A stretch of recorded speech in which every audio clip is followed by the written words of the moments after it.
I once heard it said of man that the idea is to die young as late as possible. At age 85, a favorite pastime of George H.W. Bush was firing up his boat, the Fidelity, and opening up the 300 horsepower engines to fly, joyfully fly, across the Atlantic with the Secret Service boats straining to keep up. At age 90, George H.W. Bush parachuted out of an aircraft and landed on the grounds of St. Anne's by the Sea in Kennebunkport, Maine, the church where his mom was married and where he worshiped often. Mother liked to say he chose the location just in case the chute didn't open. After high school, he put college on hold and became a Navy fighter pilot as World War II broke out. Like many of his generation, he never talked about his service until his time as a public figure forced his hand. We learned of the attack on Chichijima, the mission completed, the shoot down. We learned of the death of his crewmates, whom he thought about throughout his entire life. And we learned of the rescue. And then another audacious decision. He moved his young family from the comforts of the East Coast to Odessa, Texas. He and Mom adjusted to their arid surroundings quickly. He was a tolerant man. After all, he was kind and neighborly to the women with whom he, Mom, and I shared a bathroom in our small duplex. Even after he learned their profession, ladies of the night. Dad could relate to people from all walks of life. He was an empathetic man. He valued character over pedigree, and he was no cynic.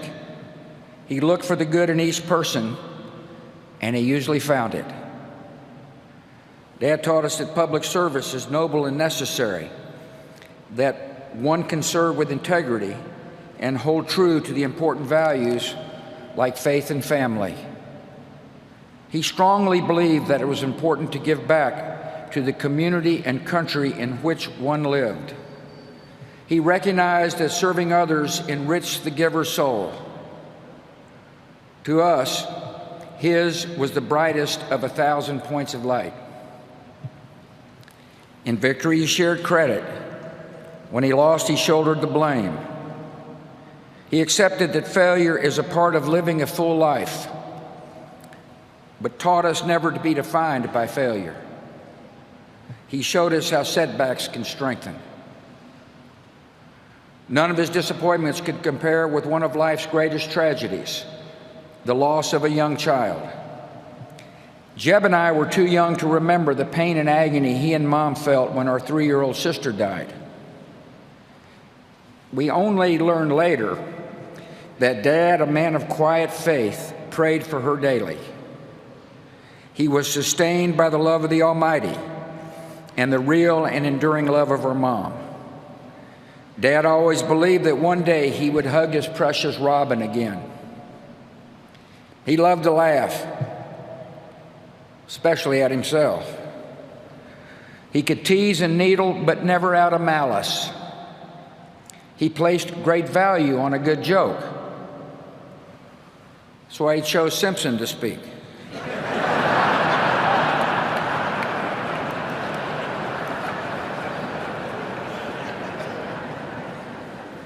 On email, he had a circle of friends with whom he shared or received the latest jokes.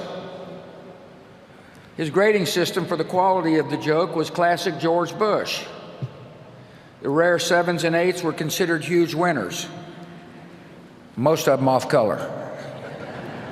George Bush knew how to be a true and loyal friend. He nurtured and honored his many friendships with a generous and giving soul. There exist thousands of handwritten notes encouraging or sympathizing or thanking his friends and acquaintances. He had an enormous capacity to give of himself. Many a person would tell you that Dad became a mentor and a father figure in their life. He listened and he consoled. He was their friend. I think of Don Rhodes, Taylor Blanton, Jim Nance, Arnold Schwarzenegger, and perhaps the unlikeliest of all, the man who defeated him, Bill Clinton. My siblings and I refer to the guys in this group as brothers from other mothers.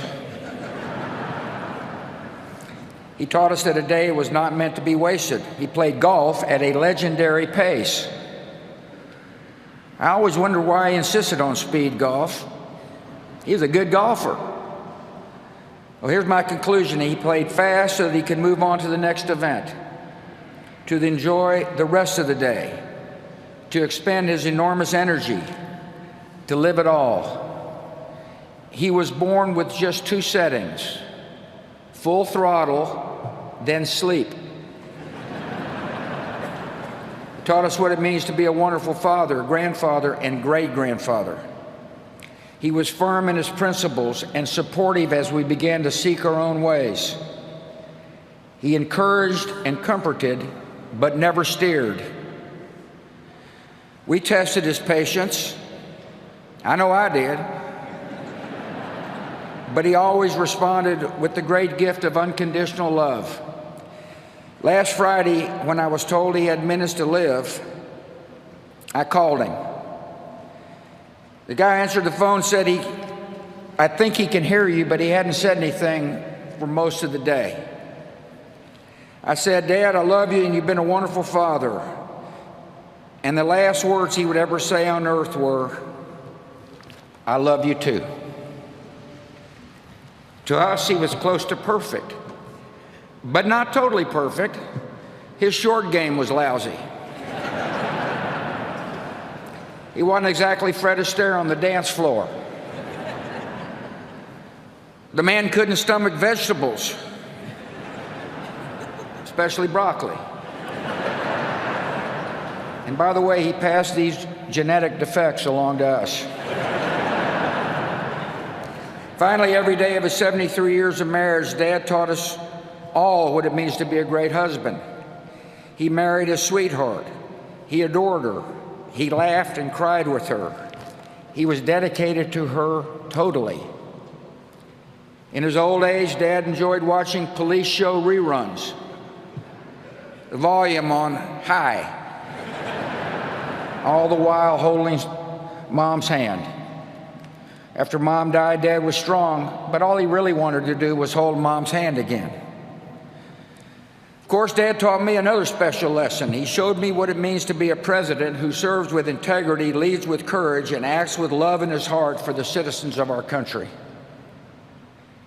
When the history books are written, they will say that George H.W. Bush was a great president of the United States, a diplomat of unmatched skill, a commander-in-chief of formidable accomplishment, and a gentleman who executed the duties of his office with dignity and honor.